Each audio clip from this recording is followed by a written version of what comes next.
I think this take should be good.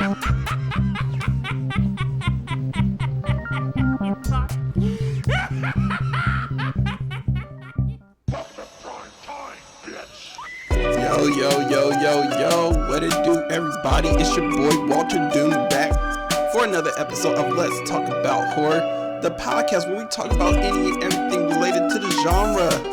Yes, and we got an action-packed show for today for you guys.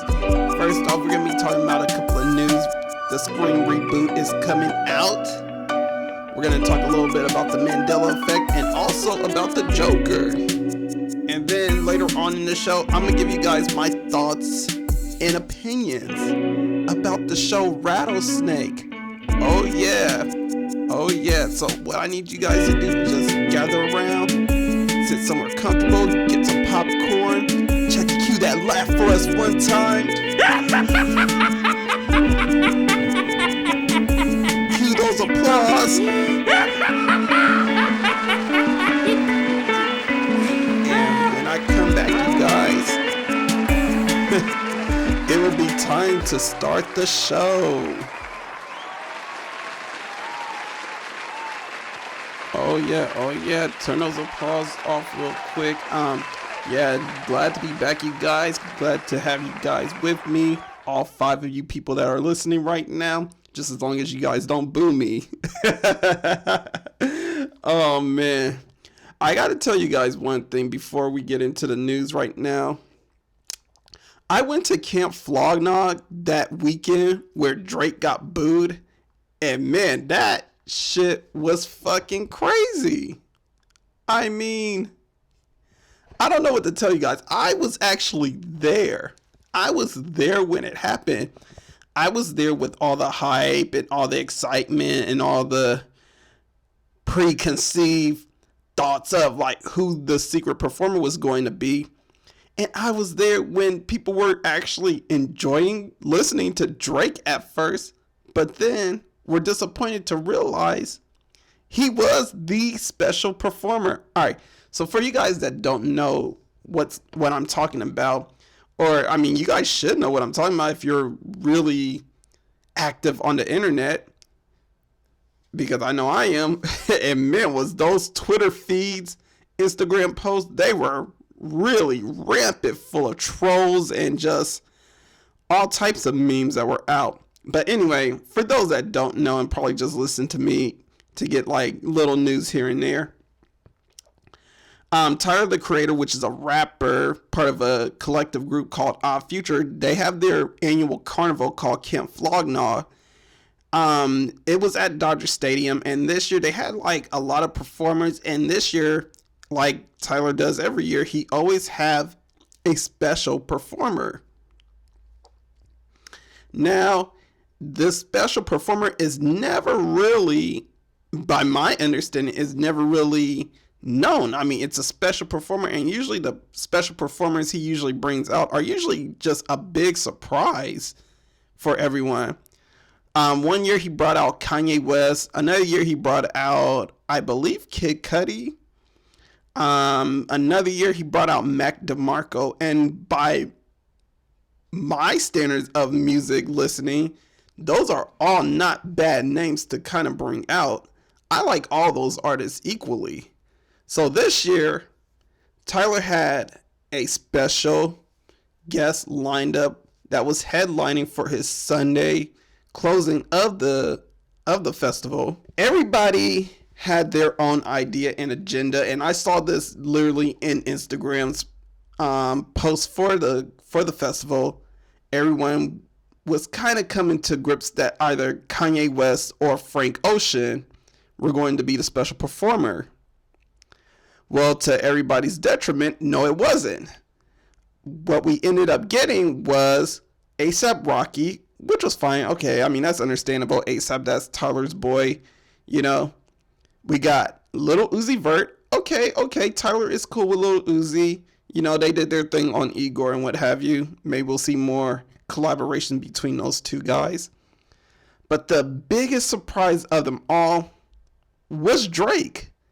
No one saw it. No one saw this coming. I didn't even see this coming. I couldn't believe my eyes on what I was seeing. That Six God, Drizzy Drake, Aubrey Graham was the surprise performer at Camp Flog Gnaw. Now, for me personally, I mean, I'm not a Drake fan. I personally don't care for Drake's music. I mean, there's some songs I like here and there. There's a couple of albums I actually do like by him.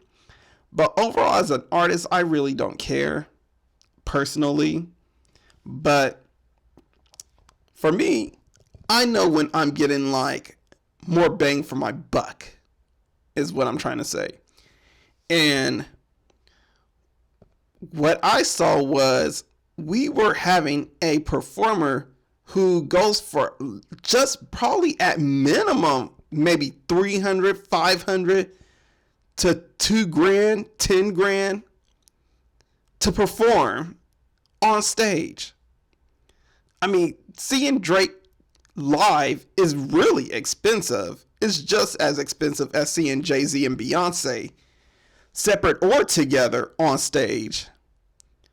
So yeah, I mean, I knew what I was getting out of the deal. A lot of Camp Flog Gnaw fans, probably those that were younger, and I'm not trying to like disrespect anybody that's of a younger audience that may be listening to this, but they did not appreciate Drake being on stage. And actually, when he was performing more than 2 songs that he promised that he was going to perform, things got out of hand real quickly. And that really changed the mood for a lot of people that were out there watching him. Now me, I was just enjoying every moment of him being on stage because he was actually performing songs that I actually liked. So I didn't really care. I was like, all right, keep going, Aubrey. You know? But for a lot of people that were like younger or probably just weren't Drake fans and they were stone cold hearted Frank Ocean fans, they didn't like that shit at all. And they booed him almost immediately. Like, there was some boos happening throughout his performance. Like, some people really wanted him off the stage. And they weren't really enjoying some of the songs he was performing. Tyler was, but not the fans. And when Drake actually asked if he could keep going and what have you, you know, a lot of people immediately booed him off stage and kicked him off. Now, the thing I gotta say is that Drake really handled that whole situation cordially. I really do like the way he handled it. I mean, instead of going fuck LA or anything like that, I mean, like maybe some other rappers probably would have been, he actually got off stage very kindly and just genuinely was like, my name is Drake. I hope you guys have a good night. Peace out. Now, I gotta say, I mean, Drake really did take the high road on this one. But when people finally realized Frank Ocean was not going to come out at all, oh boy, did things get real nasty real quick. It actually didn't really it didn't really get that fast, I should say, where things got nasty. But it really did get to that point where people were really disappointed. And they waited out for a very long time, I should say. Some people actually waited probably 30 minutes after Drake was done, who, by the way, ended his set 10 minutes early because people booed him off stage.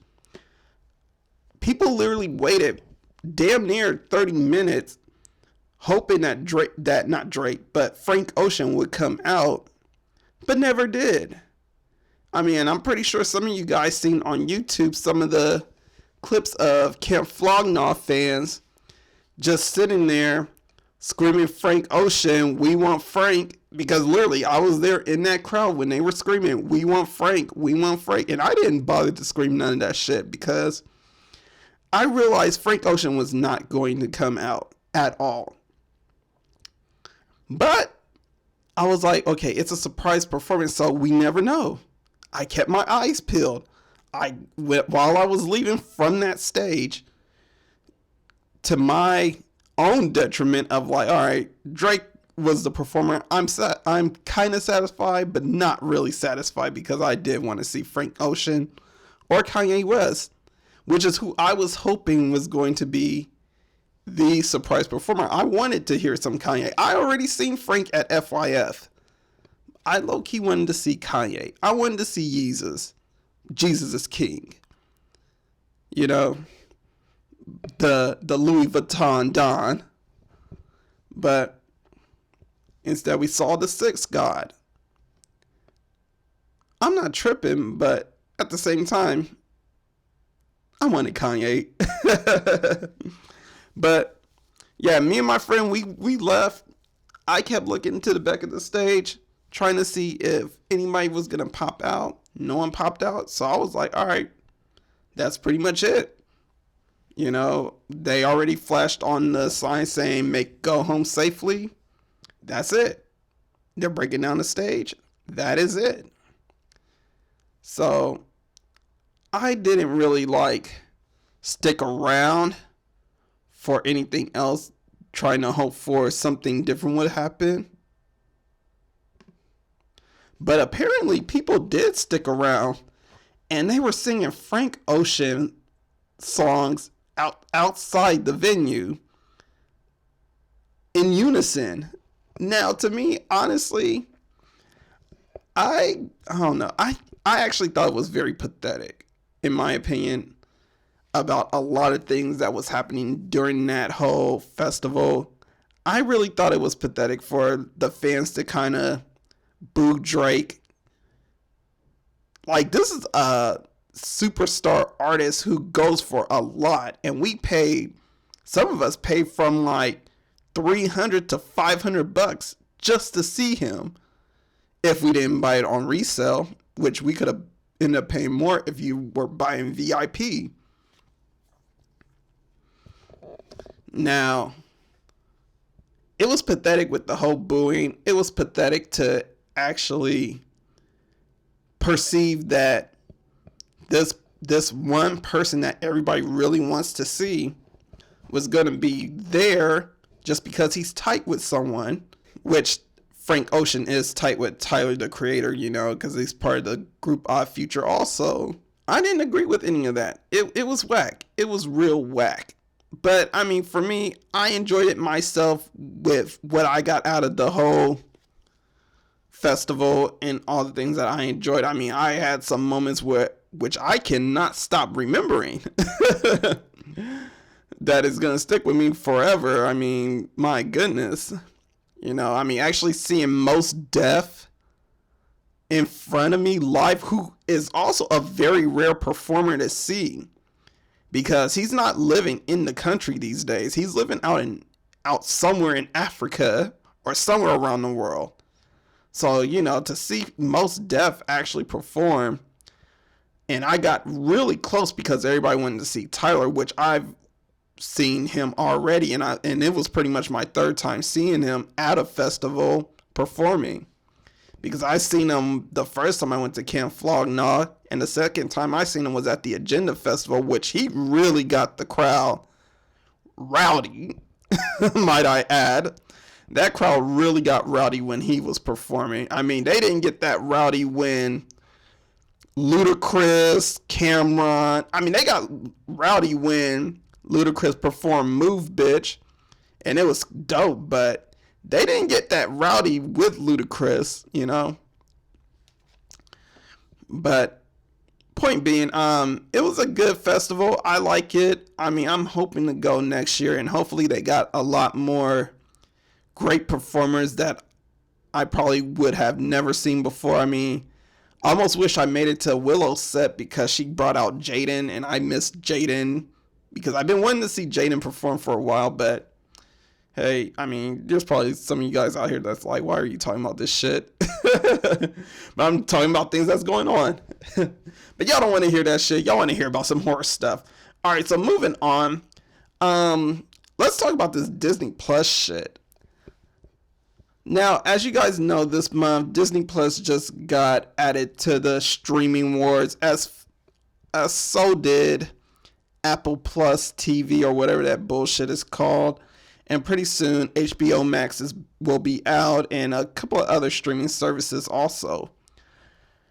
My thoughts on this one is fuck all that bullshit. I'm just saying right now. I mean, right now, as you guys can see, we're not going anywhere for like some YouTube accessibility, because as many fucks and shits I'm saying right now. But it has to be necessary. It is definitely necessary, because this is getting out of hand. And it's funny because I seen a meme that was mimicking Star Wars Revenge of the Sith, where it was like, oh, you were supposed to destroy the dark side, not join them, with Obi-Wan Kenobi and shit. Well, this one was like, you were supposed to destroy Cable, not join them. I really thought that one was hilarious. Maybe if I find that meme, maybe I'll post that one up on the screen for you guys. But if I don't, my bad. But yeah, streaming has definitely become like cable services now. I mean, with the amount of streaming services that are out there right now, I mean, we got now Disney Plus, we got Hulu, we got Netflix, who is still around for some reason, and we got Amazon Prime and a host of other streaming services that are either in that tier or a little bit lower. You know, I mean, in my opinion, I don't really consider the HBO shit like really a contender, just because of like, you know, it's HBO, my guy. Like, it's not like Hulu or Netflix or anything like that. I mean, it's HBO with their whole HBO libraries and shit like that. So, you know, they're gonna have all their shows already preloaded in the fucking system, because they own that shit. I mean, HBO has so many years of like content that they could literally just throw on their platform and people could watch it. But they're watching it at a very exuberant rate. So I'm just like, I don't want this shit, because then it's like almost paying for cable for HBO in a way. And I really don't give a fuck that it is paired with AT&T or anything like that or whatever, you know, because I heard there was like some kind of AT&T deal, and I'm just like, no, dude, fuck that shit. AT&T is trash. Just to see like all these streaming services coming about, it's getting ridiculous, in my opinion. It's getting to the point where like you really do have to choose. Like, you can't just sit there and be buddy with all the streaming services, because that's how they're really taking advantage of all of us. They really are. I mean, I myself am being taken advantage of with all the streaming services I have. You know, as you guys probably know already, you know, I have Hulu, Netflix, Amazon, and I have Amazon paired with the Shudder platform, so I get a couple of more movies, because the Shudder application gives me access to all the horror movies that they have in their library. So, in a way, I'm sitting with like 4 streaming services. 4. Now, throw that on top of like Disney Plus. And me personally, I wouldn't do like regular bundle Disney Plus, just because I want a little bit more bang for my buck. So I would go and do the bundle, which actually is not a bad deal, by the way, because you get not only Disney Plus, but you get Hulu and you get ESPN Plus. And I am a huge sports fan, so I wouldn't mind getting ESPN Plus just because I got the Disney Plus app. That's the only reason why I will probably get the Disney Plus shit. The only reason. Other than that, I wouldn't even fuck with that shit. Like, fuck out of here. But the thing is, the point that I'm bringing to you guys right now is, when is it enough? When is this shit enough? When are we as a consumer going to stop this bullshit? Like, when are we going to stop being taken advantage of Netflix's shitty library? I swear I said that shit so nasty. Netflix. Like, what was that? I sound like I was like talking in water or some shit like that. Give me a moment, you guys.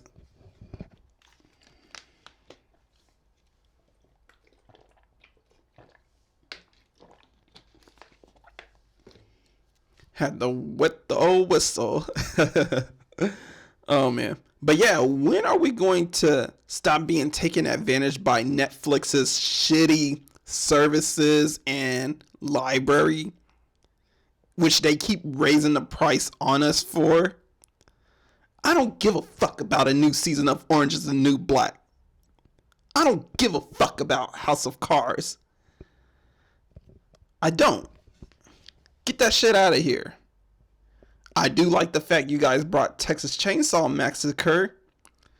Old school, 1974, Toby Hooper, my nigga. Sorry, you guys. Sometimes the black person comes out of me, but I am glad you guys brought 1974 Texas Chainsaw Massacre.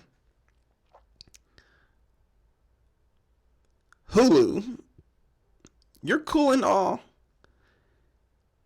You need more shit in your fucking library.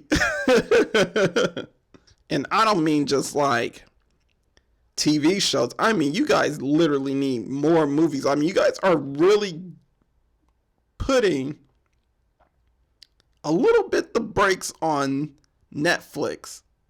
You guys are giving them a run for their money. And especially since you guys are offering your services for a slightly cheaper option or almost like the same price if you have the more expensive without ads, which I don't. Just saying, you guys, I don't. I got ads on my shit. But yeah, if you want something like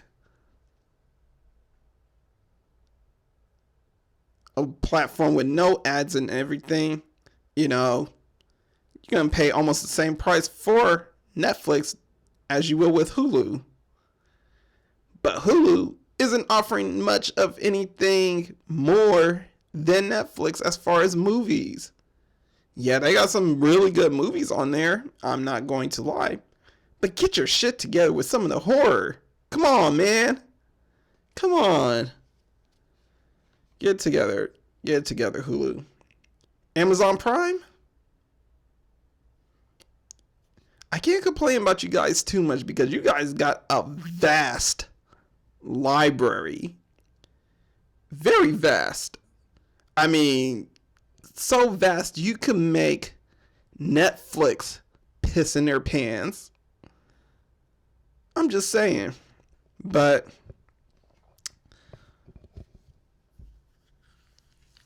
can y'all stop teasing me with some of these movies that aren't literally on your platform that I have to pay and buy? What in the actual fuck? Amazon. Can you not show me shit and tease me? Ooh, you could buy Bliss for $5.99 to watch it for 7 days. But after you watch it, it's only available for 4 hours. What the fuck? Like, what the fuck, Amazon? You fucking serious? You guys are dicking with me. Like, get that shit together, bro. Like, that shit don't make any sense at all.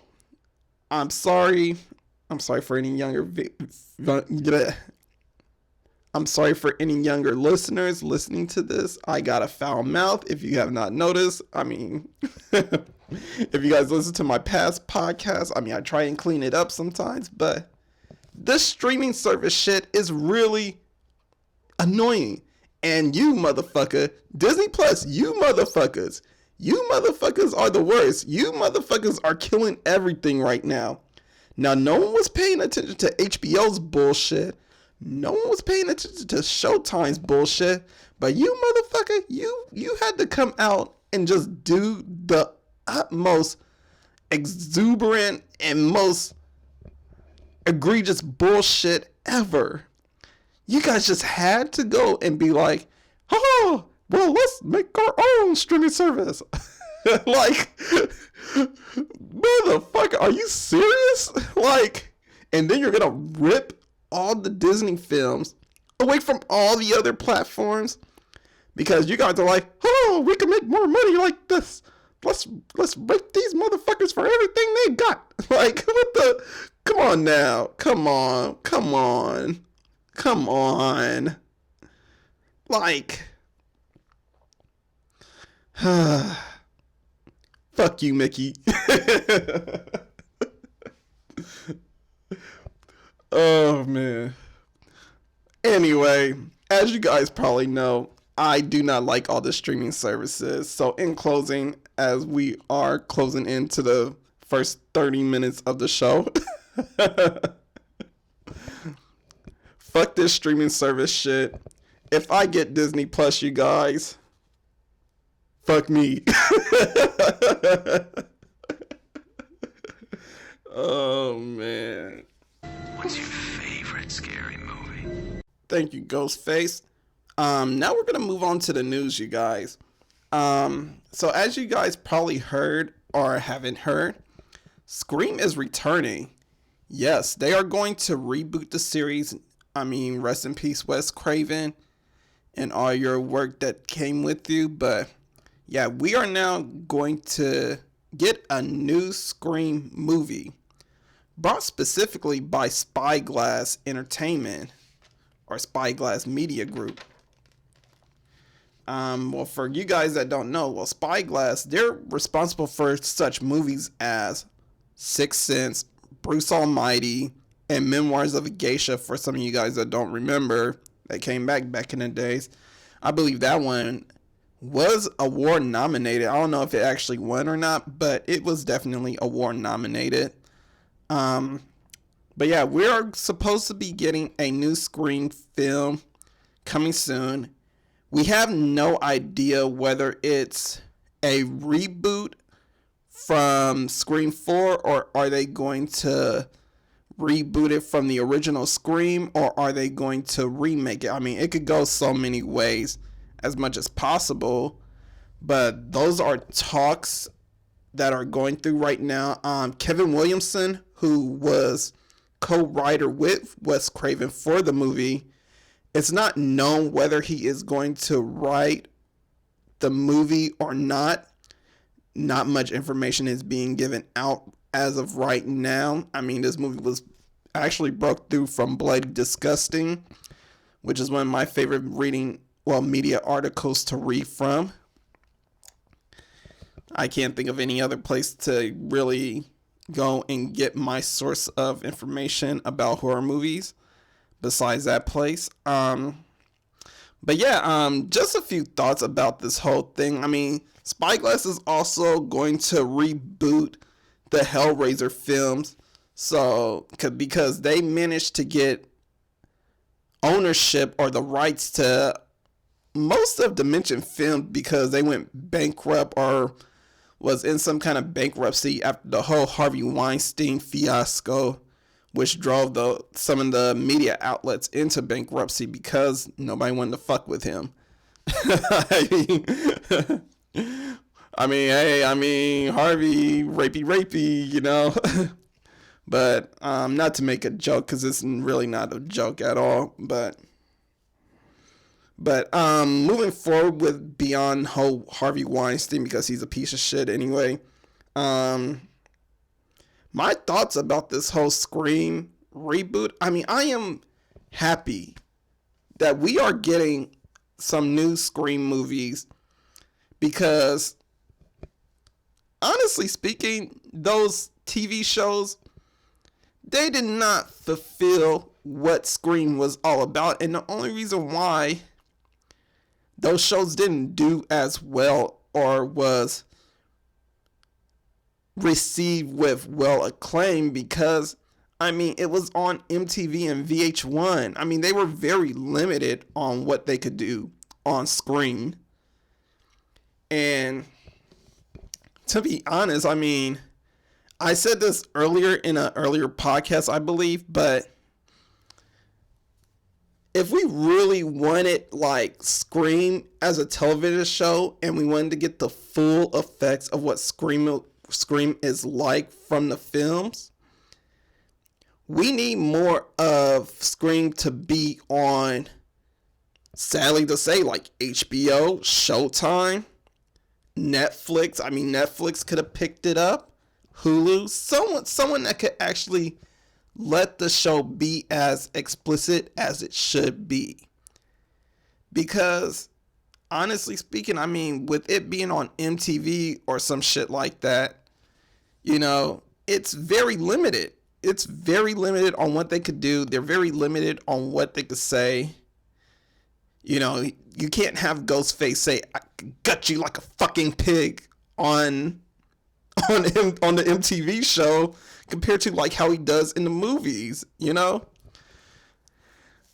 And honestly speaking, I mean, it was better. And I thought season 3 was gonna rectify that whole old school feeling of Scream, which it did not. I mean, it was good for the first couple of episodes, but then, yeah, after a while, it started tapering off and the plot of the story just started to become weird and just like something else of some other nature. So, to me,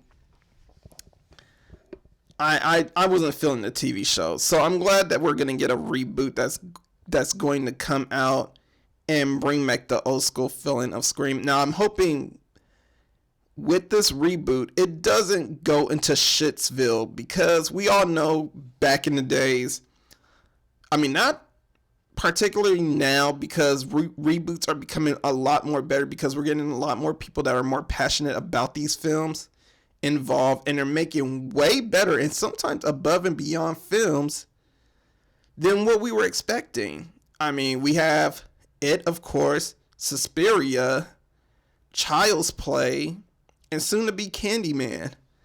And those were really well made films. I mean, especially the It series. And I mean, if you haven't seen It Chapter 1 or Chapter 2, I mean, I don't know what to tell you right now, because you guys are really missing out, especially on Chapter 2, to where everything concludes, because it really goes to fucking hell in that movie. So yeah, I mean, I really could say like, yeah, we are on a good streak of reboots right now, but it could all go to Shitsville, I guess, right after the Scream movie comes out. Or even like Candyman. The Candyman movie is not a for sure success just because Jordan Peele is behind it, but it could be something special. We don't know yet until it comes out next year. We also have the Saw reboot, which is also being produced by Chris Rock. So we don't know whether that one is going to be good or not also. I mean, as much as I like Chris Rock as a comedian, I mean, he's no Dave Chappelle, but we don't know whether or not this movie is going to be something good or not, or if it's just going to be a clusterfuck of comedy and whatever else is going on. Plus, we don't even know if Tobin Bell is going to go back onto this film series and play Jigsaw. Because as we all know, you know, Jigsaw, the character, he actually died in the movie. And yeah, I mean, all the Saw series tried to keep the character alive as much as possible through memories and flashbacks and what have you, but we really genuinely don't know whether we are going to get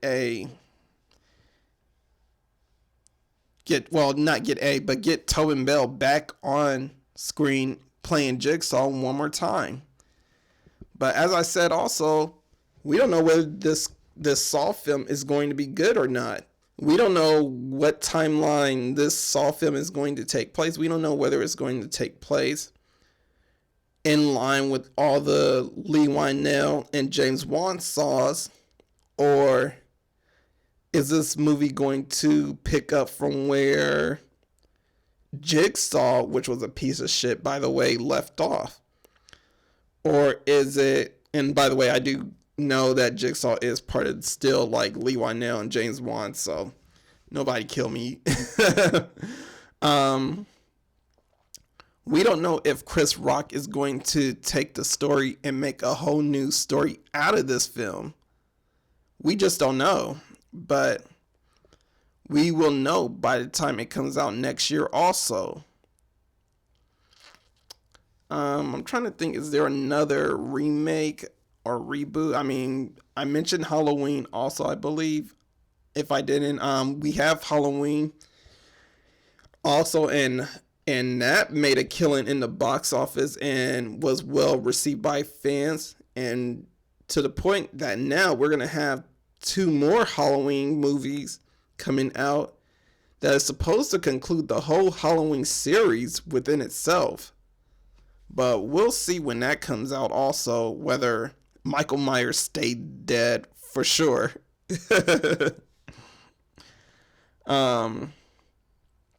Yeah, just my concern about it is the Scream movie going to be good? And also, are we going to get the original cast back on board for this movie?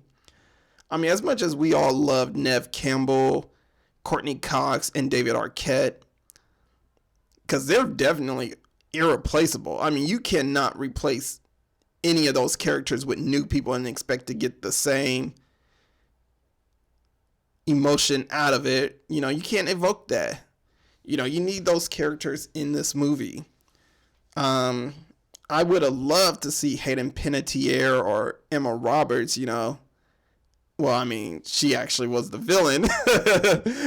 But actually being in the next, you know, line of Scream movies. But I don't know, like, maybe, I don't know, maybe they'll have some up and coming actors and actresses starring in this reboot movie. I don't know, but we still have no idea whether it's going to be a reboot or a remake. I guess we just have to keep an eye out. I mean, as soon as we learn more, I'll keep you guys updated on that. Now, for our next story of the day in the news, there's a new film coming out next month on December 6th called The Mandela Effect. And if you guys aren't like up on your game about like everything that's happening on YouTube via Shane Dawson, this one will really go over you guys' head. So this is a new sci-fi film that's supposed to be coming out, and it's called The Mandela Effect. And in this movie, a guy is starting to mistrust everything that he remembers. He's mistrusting his memories and experience, and he realized him and a collective bunch of people are misremembering a bunch of things. And in this film, he's trying to seek out why is that happening, and he discovers the whole Mandela Effect. Now, the Mandela Effect, for those that don't know, is supposed to be like this whole pseudoscience, I was about to say mystical, but pseudoscience theory that there was a report about Nelson Mandela dying when really the guy was still in prison. But apparently this news got announced in 1984 or 6 or some shit like that, if I can remember. But turns out Nelson Mandela never died, and he was just in prison. And when he got released, you know, no one remembers that there was a news report about him dying. Maybe a select few remember it, but they don't. And it's also like within a whole bunch of other things that are misremembered, like with the candy company Kit Kat. A lot of people don't remember that, or they do remember.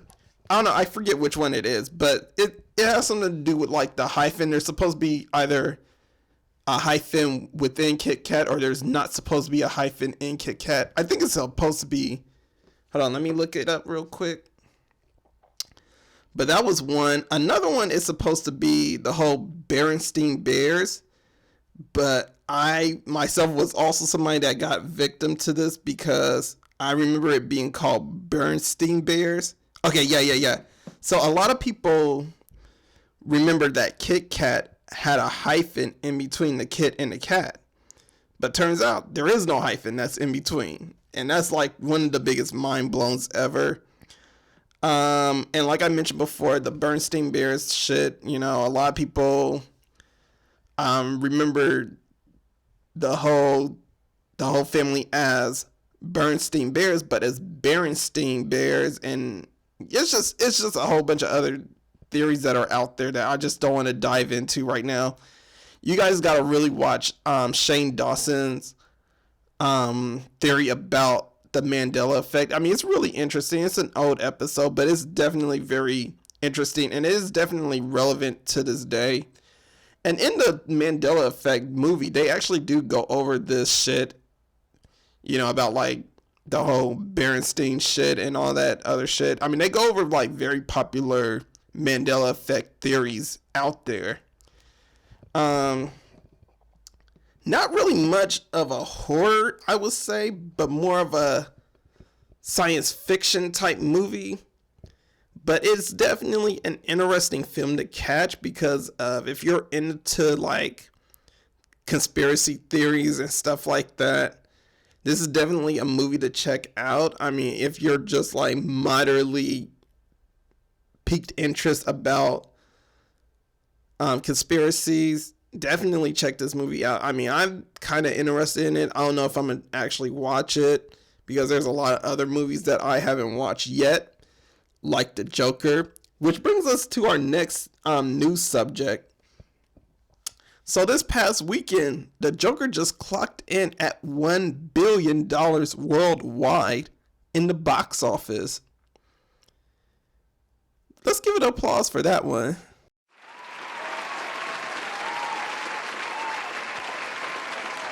Yeah, I gotta say, I mean, no one really thought that this movie was going to hit $1 billion. I personally did not think it was going to hit $1 billion, but this movie is really that fucking good, apparently. And a couple of my friends already seen this movie, and they told me that I would not be disappointed, especially since I'm a fan of the Joker also. I mean, I'm more of a fan of the Dark Knight Joker than anything else. I mean, I never really was like a big comic book head for the Joker. And honestly speaking, I mean, I always thought the Joker was a joke. Twist of words right there. Kind of hard to say a bit. But I always thought that Joker just wasn't really that intimidating. Personally, and we gotta give it more because of the whole way he was portrayed in the Batman animated series TV show, where he was just portrayed with such a goofy personality, and in other Batman cartoons he was really portrayed in like such a goofy as such a goofy figure, to where like he wasn't really that intimidating at all, to where like you just wasn't like, oh my god, it's the Joker, ooh, he's so scary, or anything like that. You know, but now it's like, the more I dig deep into like the comic books of what the Joker is about, and reading like books about like, well, not books, but reading Batman books, you know, they're actually novel books.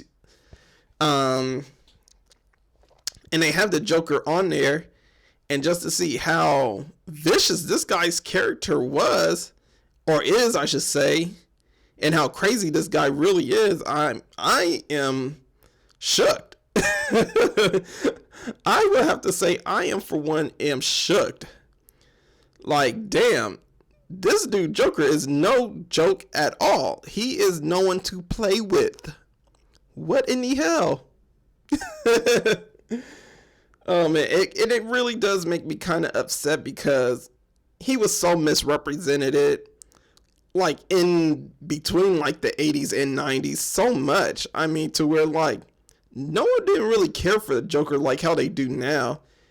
But now, because like he's being portrayed more in his more vicious form and the way he should be actually originally portrayed, I just feel like sometimes we get a little too burnt out from Joker fatigue. I mean, we had the Jared Leto Joker, which also, by the way, Jared Leto is fucking pissed. And if I was Jared Leto, I'll be pissed too. Like, bro, I was supposed to be having a Joker movie, and y'all motherfuckers cancel my shit? What in the hell? So yeah, I mean, if I was Jared Leto, I'll be pissed too about that. So yeah, I mean, I remember when all those Joker films were being talked about too. And I remember talking about this too, and you guys could account for it because I mentioned it in earlier podcasts that these Joker films were maybe like a little too much, or maybe I was talking about the Child's Play movie. Okay, yeah, I was talking about the Child's Play movie and TV show, but I was talking about in lieu of the Joker films that were going to come out. And I mentioned how like with those two Child's Play TV show, well, the TV show and the movie coming out, and they were at one point were supposed to be slated to come out simultaneously around the same time. You know, I was mentioning how people might be a little confused dealing with like not Joker, but a Child's Play TV show, and then the movie Child's Play, and they're realizing those two have no correlation with each other if there's somebody that have not been keeping up with the franchise at all. And the same thing goes for the Joker. I mean, one could go and watch the Jared Leto Joker, or not the Jared Leto Joker, but Joaquin Phoenix Joker movie, and think like this other Joker movie that has Jared Leto in there are supposed to be the same thing until they realize, oh wait, why is the Joker looking so different? Why does this look like Suicide Squad Joker? What the fuck is going on? You know? So yeah, I mean, it could be kind of confusing. It could be kind of annoying that these companies would do that type of shit. But at the end of the day, I mean, if the show is good or if the movie is good, I mean, as long as they're a success, I have no issue with it. In which the Joker movie was definitely a success. I mean, after all the blunders of like Suicide Squad, Batman v Superman, and Justice League, DC finally came out with a decent film. I mean, I hear Aquaman is really good, Wonder Woman is cool, but this Joker movie is definitely the movie to check out.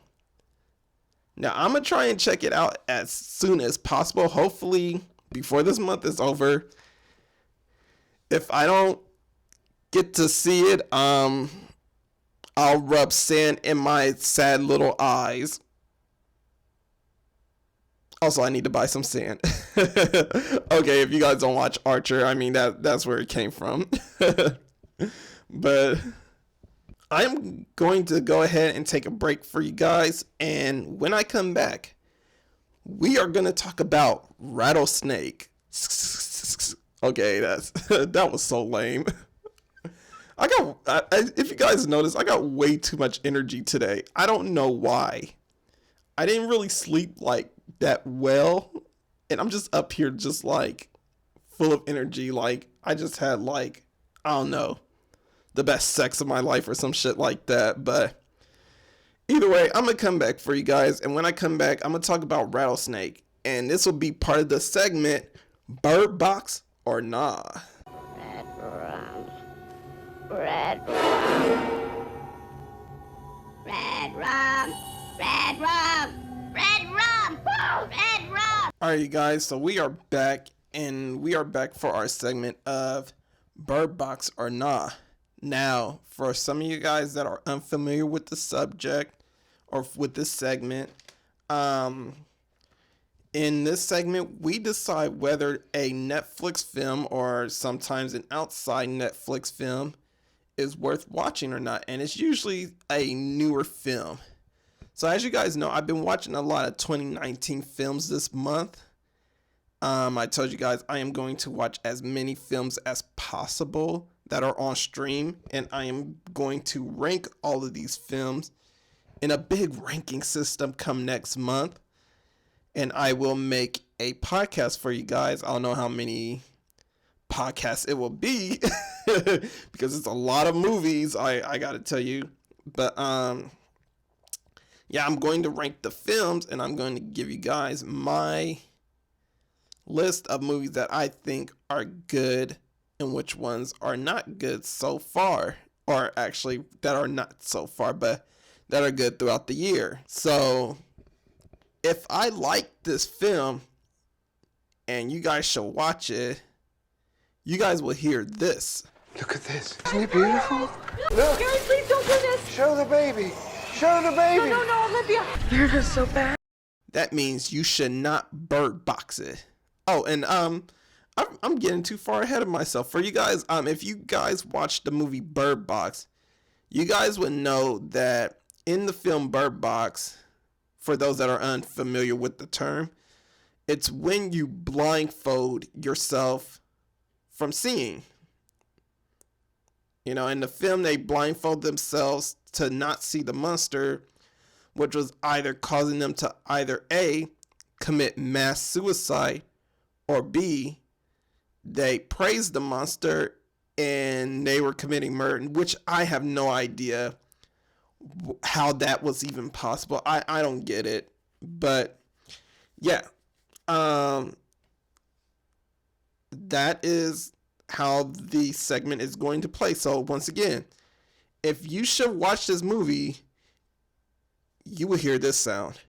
Look at this. Isn't it beautiful? Look. Gary, please don't do this. Show the baby. Show the baby. No, Olivia. You're just so bad. And if you should not watch this movie, this means you should bird box that shit and you will hear this sound. Listen to me. I'm only going to say this once. Under no circumstance are you allowed to take off your blindfold. Okay to take your blindfold. Do not take your blindfolds off. Do not. All right, plain and simple. All right, let's get into the shit. All right, so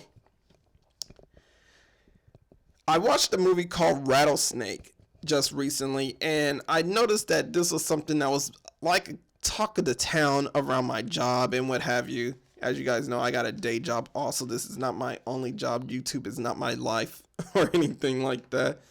But I'm not trying to be YouTube famous or anything like that either. You know?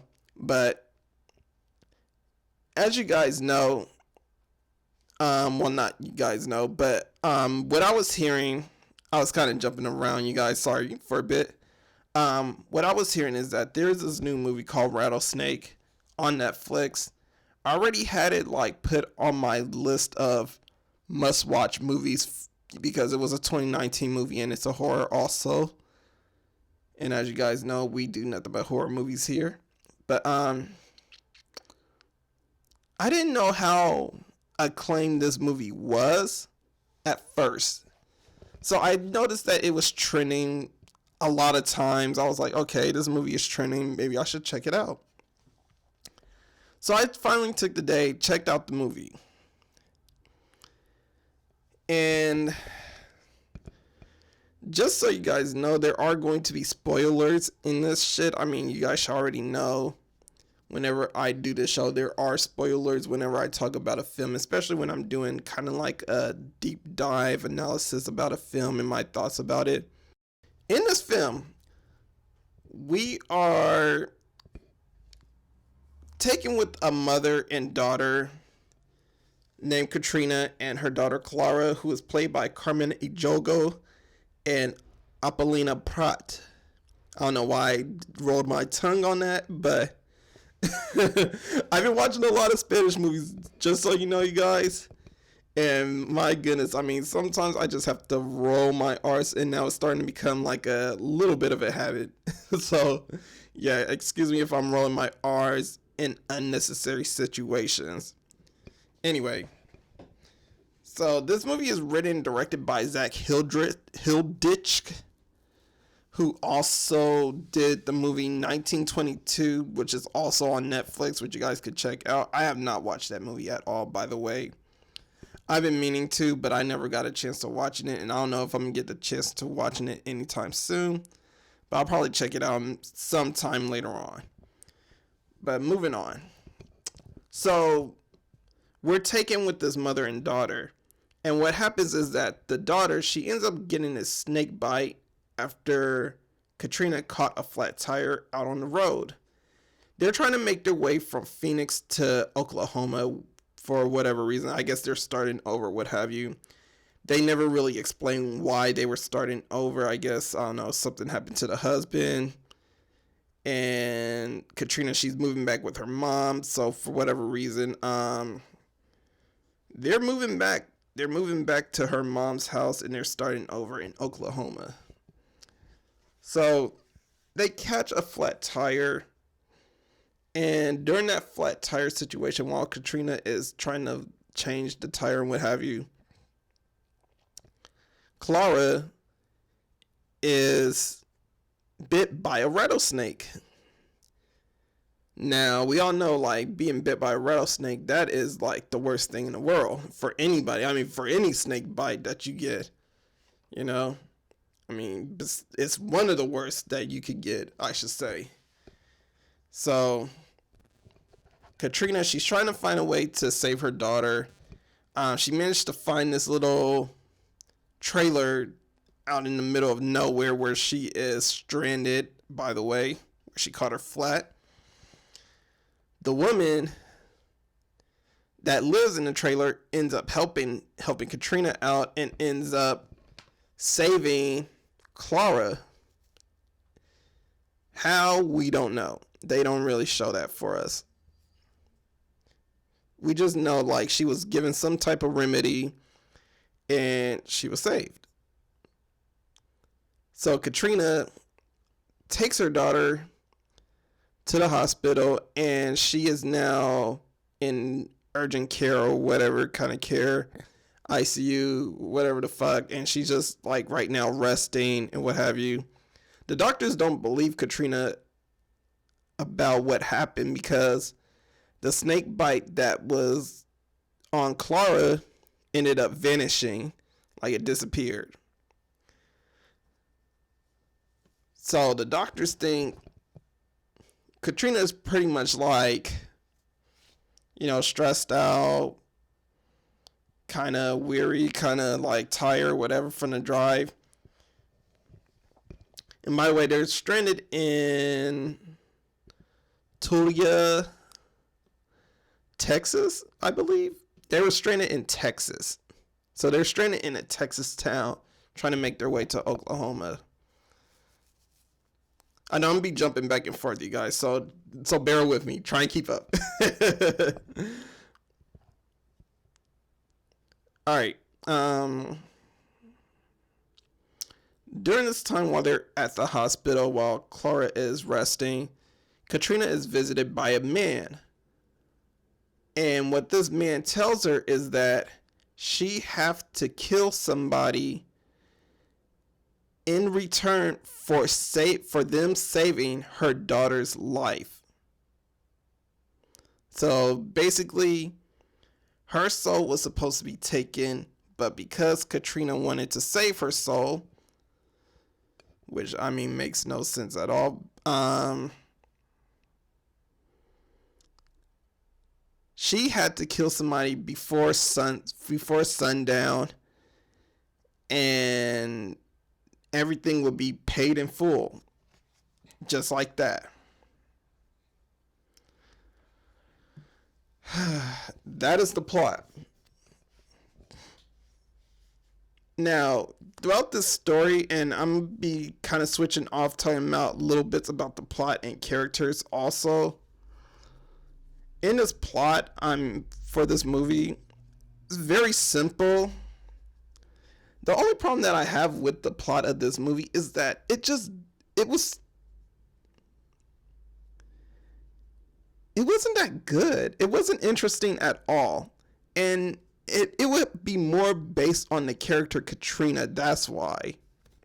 I would have to say Katrina was not the most outstanding character in this film at all. She had one job in this hour and 30 plus minute movie. One fucking job. Kill somebody before sundown. She had countless opportunities.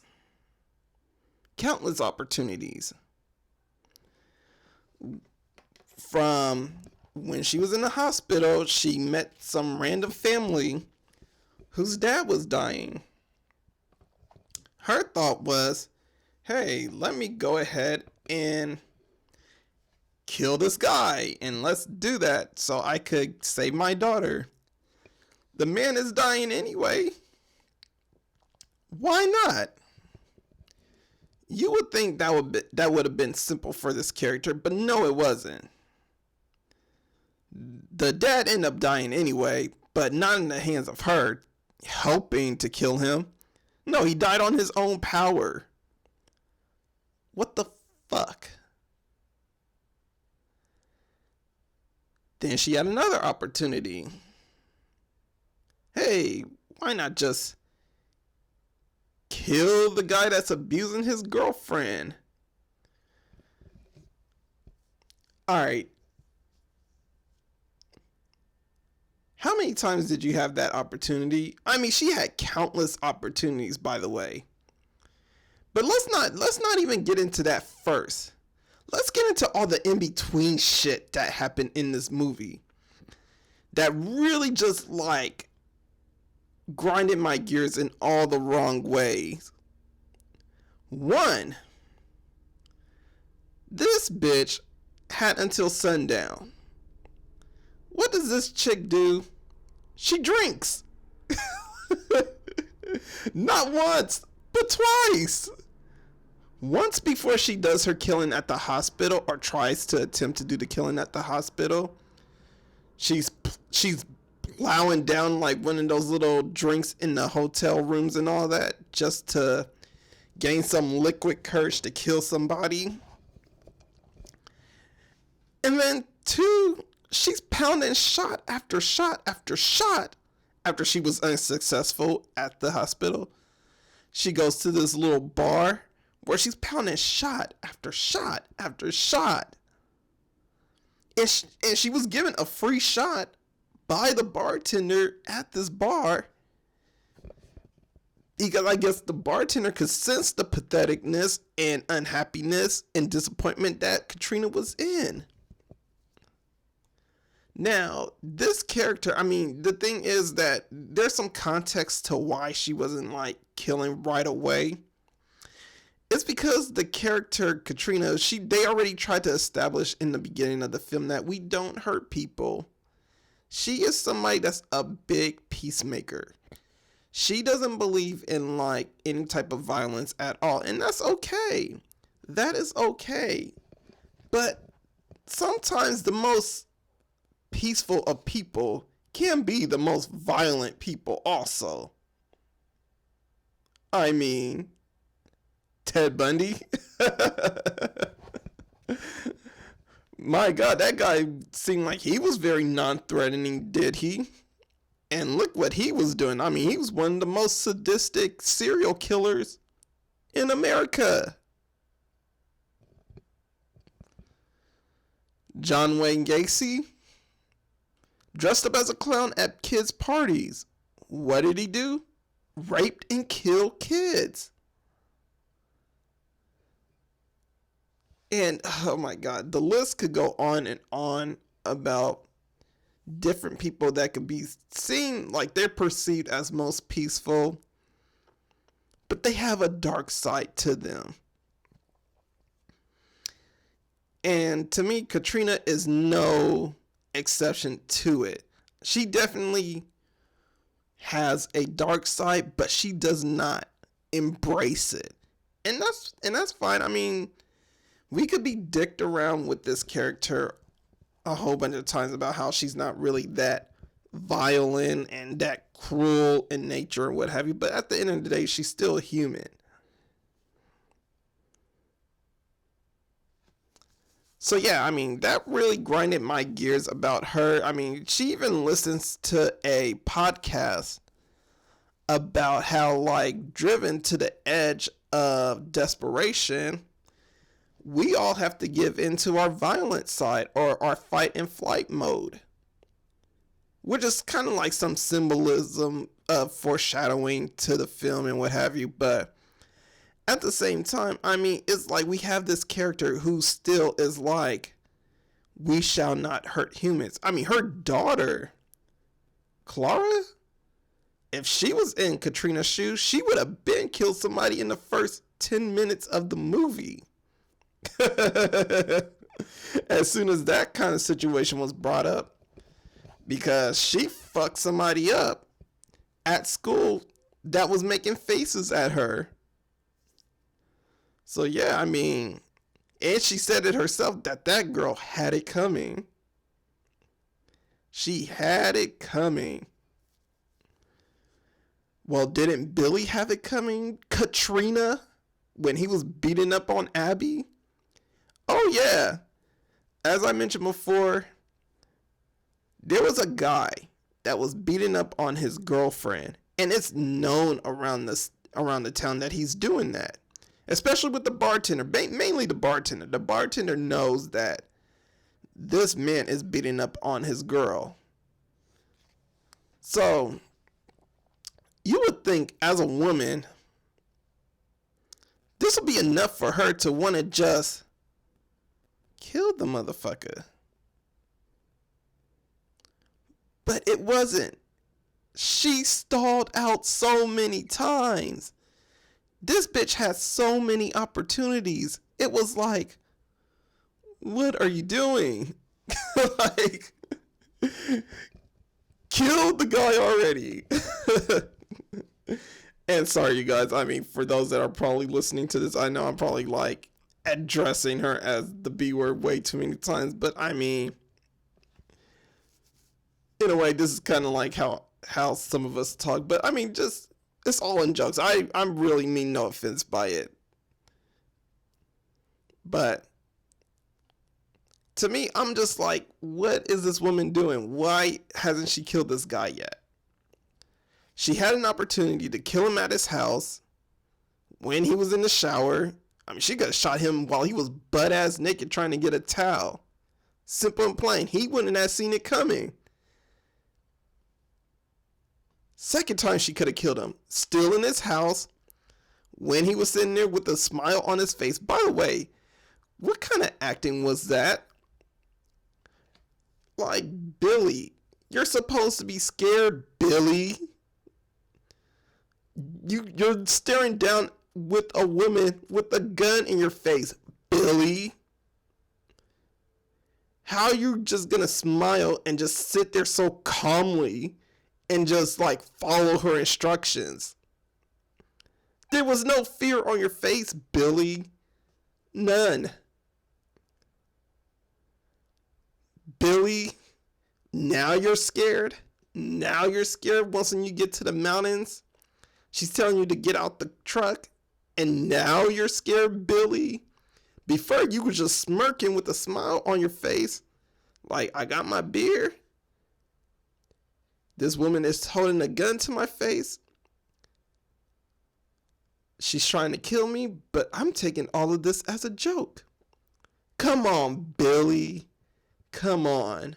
Come on, Billy. Come on. What kind of acting is that, Billy? At first you weren't scared. Now you're scared. Which one is it, Billy? Because you're confusing the shit out of me. Come on, Billy. Come on. But anyway, coming back to when she had a gun in his face at his house, she could have shot him there. Sun was still out. She could have shot him once when they got to the mountains and she told him to stop. She could have shot him without telling him to stop. I mean, yeah, probably it would have just fucked up everything. The car still would have been in motion because she's in the back seat. But She could have told him, stop the car right here. Quick trigger. Boom. The dude is dead. The dude is dead. But this has got to be the worst character that is in a fucking film. Like, why did it take her so damn long to kill somebody? Why? I felt like I was in a whole realm of being dicked around the whole entire time. It was just easy. She has so many opportunities. Why? Like, the character within itself was frustrating. What made it even more frustrating is when she did research and she found all those people that were telling her, hey, Katrina, you need to do this shit before sundown. Like, those motherfuckers was telling her too. They were warning her. And they weren't going to hurt her at all. They were going to hurt her daughter. So, yeah, I mean, this chick is sitting there all scared and shit. Like, oh shit, who are these people coming after me? Like, it was funny though. And there were some funny moments too. Like the little kid that was like banging his head on her window and he actually busted the window. That shit was actually funny to me. I don't know why. Sometimes kids in horror movies do funny shit. Like in Pet Sematary with like the kid. Like, I don't know who else found his laugh hilarious, but that shit is actually funny. I didn't like the movie still, but that shit was hilarious. But they could be annoying like the kid in Babadook. Oh my god, that fucking kid was so annoying. I was just like, Babadook, please take this kid. I need a new one anyway. But that was a horrible film within itself. I mean, but we'll talk about that another time. Or actually, I did talk about that another time. You guys just need to check that one out. But, yeah, that shit was funny. And then that same scene, I mean, she fell out of her car and she almost got her head smashed. Like, she almost got killed. And it was funny with the dude. He was like, oh my God, lady, I almost ended you. And then when she ran away, he was like, fucking bath salts, man. That shit was so hilarious. One, I'm just wondering, like, who the fuck is still doing bath salts? That was like such a 2012 thing. 2012, 2013. You know, that was that bullshit where like people were all on World Star just like, hey man, I'm just doing the bath salt challenge, blah blah blah. You know, I don't know anybody doing that bath salt shit anymore. You know, or well, not to say I knew people doing it. I'm just saying, like, I don't know how popular this shit is right now. You know, who the hell is recreationally using bath salt? That's like a what the fuck moment. But yeah, that was funny. That was one. Two, I'm sitting there like, what year is this? Oh man, like that has got to be the funniest shit ever. Just to even bring up, like, man. Like, usually people would say fucking Tide Pods or, you know, some other bullshit that people are doing on the internet, but bath salts, my dude? That's funny. But yeah, that was like the one funny moment in this film that I really liked. There's not much that I could really say I liked about this film. Honestly speaking, I mean, there's really not much I could say about this film that I really like. Between the horrible script writing, story, the horrible plot of the story, and just the overall characters, like, I really did not like the characters at all. Mainly Katrina. She was probably the worst one of them all. I could not stand, like, watching her at all. And it was like, at some point, it got to sundown, which, like, she looked up that sundown was 5:30 p.m. Motherfucking clock is sitting at 5:39. Did she just miss like her opportunity? Didn't her daughter just get killed and died for good? Like, what the hell? But apparently she still made it. The fucking rattlesnake, I guess, scared the hell out of Billy, and she came over to Billy and started slitting his throat at 5:40. So she narrowly made it. I don't get it. I don't get it at all, but the movie is definitely a Bird Box that shit. Listen to me. I'm only going to say this once. Under no circumstance are you allowed to take off your blindfold. Okay to take your blindfolds off. Do not take your blindfolds off. Do not. I wouldn't want you guys to waste your time like I wasted mine. The characters are definitely not the best. This gotta be one of the worst movies I've watched. Next to The Haunting of Sharon Tate and Hagazusa.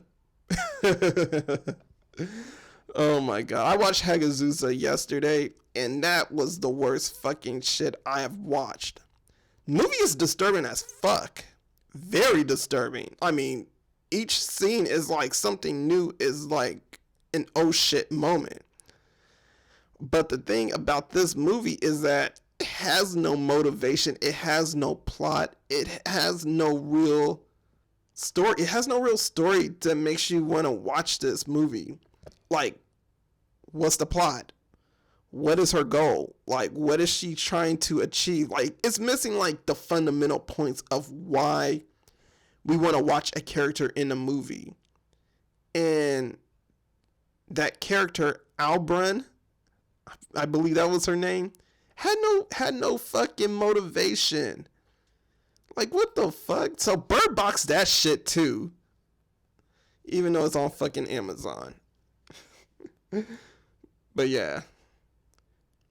Anyway, you guys, I will be right back, and as you guys know, I got your outro, which is usually a meme of the week and a must-watch movie of the week, which I did not mention, you guys, in the intro. So yeah, if you guys caught that, I'm sorry. But I will be right back. Wendy, darling, light of my life, I'm not gonna hurt you. You didn't let me finish my sentence. I said, I'm not gonna hurt you. I'm just gonna bash your brains in. I'm gonna bash them right the fuck in. Yo, we are back, guys. We are back with the outro. And as you guys know, we always got a must-watch movie of the week and a meme of the week. So let's start with the meme of the week. So the meme of the week is of Leatherface, and we have another Buffalo Bill reference. So it's a nice little illustration of Leatherface, and he's putting makeup on. And what he says is, "I fuck me." And I actually thought it was a really dope meme because it just reminded me again once of Silence of the Lamb, dealing with Buffalo Bill and everything. And you guys know already how much I really do kind of like those scenes with Buffalo Bill and everything. But moving forward, our must-watch movie of the week is The Green Inferno. So this movie came out in 2013. It is an Eli Roth movie starring Lorenza Izzo, Sky Fiera, who plays a very hilarious character in the film, and Aaron Burns, who ends up getting killed in the most vicious way possible. And if you guys are into like movies like Cannibal Holocaust or Cannibal Ferox or anything like that, or any kind of like the cannibal films, this is one of those movies that are just like one of those films that pay homage to those. It's like the film of films, you know. And in this film, a group of college students that are part of an activist group, they are protesting in the Peruvian Amazon, dealing with like some, I guess you want to say like destruction of the Amazon rainforest and what have you. And what happens is that after they were successful with their little activism stunt, which ends up being a publicity stunt, their plane crashed in the middle of the Amazon and they end up getting abducted by a cannibalistic tribe. And while they are held hostage by this tribe, they are trying to figure out a way to escape and survive from the cannibalistic tribe and their vicious ways. I actually, if you guys been watching my bargain bin collection, I bought this movie at Amoeba for a very decent price, actually, when I found it. So you guys know I already own this film, so I've already watched this once before, but just to see it now on Netflix really drew my interest into the movie even more. And just to see it now actually on here, and you guys can actually check it out, I would advise you guys to definitely check it out if you're not too grossed out by like seeing body parts getting cut off or anything like that. If you're somebody that's very squeamish to like gory movies that are dealing with like people getting cut up, getting their eyeballs ripped out, them talking about like female circumcision and shit like that, you know, stuff that makes you kind of squeamish and make you not want to eat dinner afterwards. I would advise you guys not to watch this film and maybe watch something a little bit more lighthearted, like Nightmare Before Christmas. But other than that, I mean, I am signing out for today. It's your boy Walterdoom with another episode of Let's Talk About Horror, the podcast. I will catch you guys another day. Make sure you guys follow me on Instagram and Twitter, which is Walterdoom on Instagram and Walterdoom1 on Twitter. And also, if you guys aren't following me, make sure you follow me, leave a like, leave a comment, subscribe, all that shit. Turn on notifications. But other than that, I am signing out. This is America. Don't let them catch you slipping up. Peace.